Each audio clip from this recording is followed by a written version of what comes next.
जी 5 साल सवेरे अपने आप कुछ नहीं किया। 5 साल में तकरीबन 16,000 नौकरियां निकाली।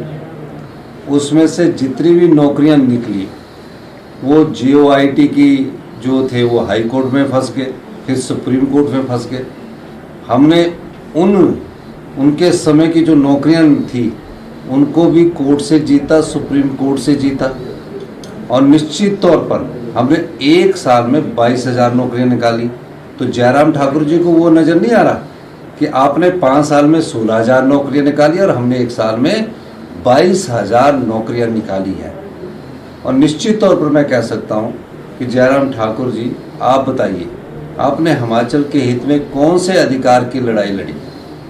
आप अग्निवीर योजना लाए, जिसमें पहले फौज में जो हमारा नवयुवक भर्ती होता था वो सोचता था कि मैं देश की रक्षा और सीमा की मैं रक्षा करूंगा, उसके लिए मैं अपने प्राणों का बलिदान दूंगा। उसकी नौकरी आपने टेम्परेरी कर दी, यानी कि 4 साल वो अग्निवीर रहेगा, उसके बाद वो बेचारा घर आ जाएगा। आपने उस योजना के खिलाफ भी कभी कोई आवाज़ नहीं उठाई।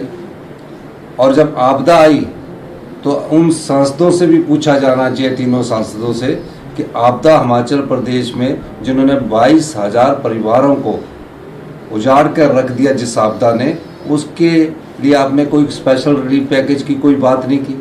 तो जयराम ठाकुर जी के पास कहने को कुछ नहीं है।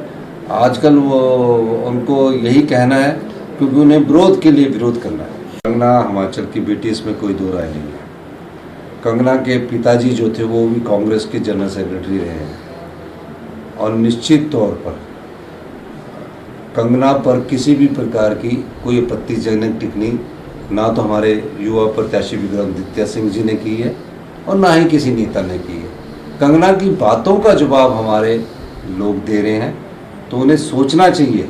जब आप कोई किसी के बारे में टिप्पणी करते तो दूसरा आदमी जब उसका जवाब देता तो उससे विचलित नहीं होना चाहिए। ये राजनीति है और इस राजनीति में इस प्रकार की बातें चुनावों के समय होती रहती हैं।